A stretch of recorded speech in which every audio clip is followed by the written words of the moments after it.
मान लीजिए कि राहुल गांधी ने इलेक्शन कमीशन की बात न मानी तो इलेक्शन कमीशन क्या कर लेगा? भाई, राहुल गांधी और इलेक्शन कमीशन एक दूसरे के बारे में क्या कह रहे हैं ये इम्पोर्टेंट नहीं है। इम्पोर्टेंट ये है कि विपक्ष के नेता के तौर पर राहुल गांधी ने वोटर लिस्ट को लेकर जो मामले सामने रखे हैं देश के, उस पर इलेक्शन कमीशन बिंदुवार जवाब इलेक्शन कमीशन को देना चाहिए। वो चाहे फेक एड्रेस का हो, नए वोटर एडिशन का मामला हो, बजाय इसके कि उस पर जवाब दें आप राहुल गांधी को कह रहे हैं माफ़ी मांगो, ओथ के अंडर दो, ये करो वो करो। मान लीजिए कि राहुल गांधी ने इलेक्शन कमीशन की बात न मानी तो इलेक्शन कमीशन क्या कर लेगा? भाई, राहुल गांधी और इलेक्शन कमीशन एक दूसरे के बारे में क्या कह रहे हैं ये इम्पोर्टेंट नहीं है। इम्पोर्टेंट ये है कि विपक्ष के नेता के तौर पर राहुल गांधी ने वोटर लिस्ट को लेकर जो मामले सामने रखे हैं देश के, उस पर इलेक्शन कमीशन बिंदुवार जवाब इलेक्शन कमीशन को देना चाहिए। वो चाहे फेक एड्रेस का हो, नए वोटर एडिशन का मामला हो, बजाय इसके कि उस पर जवाब दें आप राहुल गांधी को कह रहे हैं माफ़ी मांगो, ओथ के अंडर दो, ये करो वो करो। भाई, एक बार को हटाइए राहुल गांधी ने कहा या नहीं कहा, पब्लिक डोमेन में तो ये जानकारी है। इलेक्शन कमीशन स्वायत्त संस्था है। In the interest of transparency and trust in electoral process, election commission को स्वेच्छा से ही ये कहना चाहिए था कि भाई ये मुद्दे संज्ञान में लाए गए हैं, इसकी हम लोग जांच कर रहे हैं, जांच करके हम ये बिंदुवार उसका उत्तर दे रहे हैं।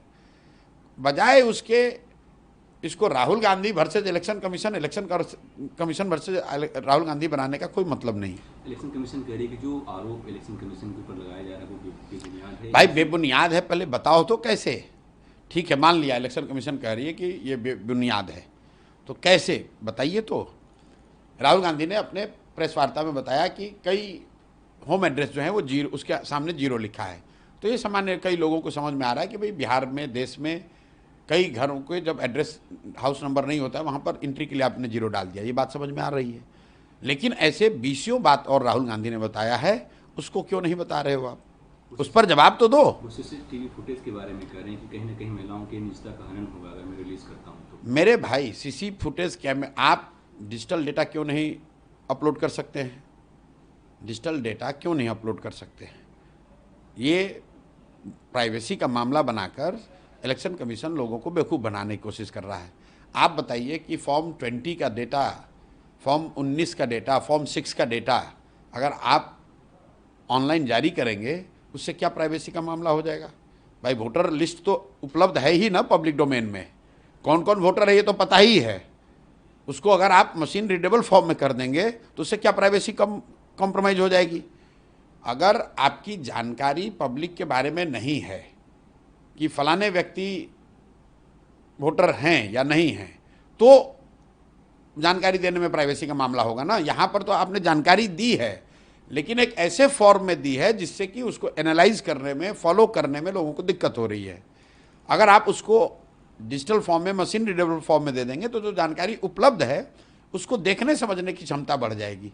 इसमें प्राइवेसी का मामला कहाँ से है? कमीशन ने यह भी कहा कि एक भारत एक लोकतांत्रिक देश है, ऐसे में यहाँ के मतदाताओं को अपराधी कहना, वोट चोर कहना नहीं, अब मुझे नहीं लगता है कि, देखिए, मुझे नहीं लगता है कि राहुल गांधी ने वोटर को चोर कहा है।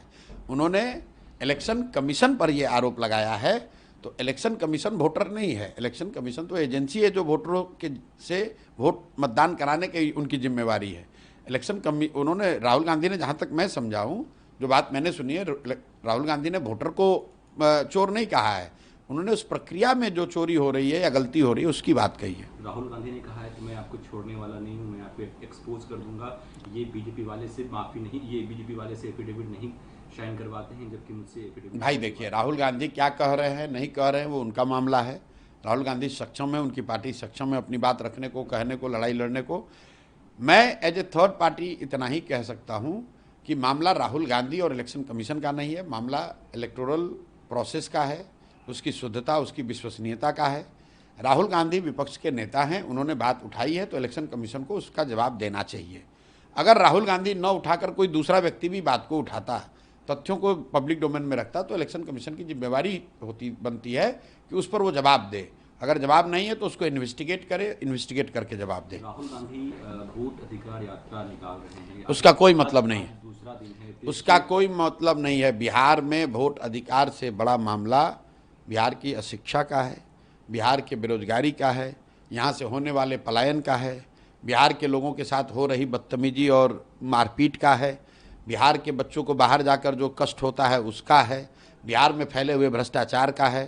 तो देश का जो मामला है उसको लाकर बिहार में उस पर यात्रा निकालिए, आप कार्यक्रम कीजिए, वो आपका अधिकार है, उससे कोई फर्क नहीं पड़ने वाला है। तेजस्वी यादव ड्राइविंग सीट पे हैं और वो कह रहे हैं कि पहले बीजेपी ईडी सीबीआई भेजी, अब इलेक्शन कमीशन को आगे कर रही है। वो ठीक है, उनका अपना तरीका है बोलने का, जो बोल रहे हैं। तेजस्वी यादव के पास बोलने के लिए ज़्यादा कुछ है नहीं, तो लालू जो बोलना है यादव बोल ने रहे कल हैं। पुराने अंदाज में वो दिखे, उन्होंने कहा है कि ये लोग वोट चोर हैं, चोरों को हटाइए और ठीक हमें बात है। सरकार में अब देखिए, लालू जी हैं, नेता हैं, जो बोलना चाह रहे हैं बोल रहे हैं, जनता को सुनने दीजिए, उस पर जवाब देने दीजिए, उस पर हम लोग को टीका टिप्पणी करने की क्या जरूरत है। बीजेपी कह रही है कि लालू यादव ऐसी बातें कर रहे हैं। और ठीक है भैया, तो लालू यादव समझे, बीजेपी समझे, उसमें हम लोग क्या बोलेंगे।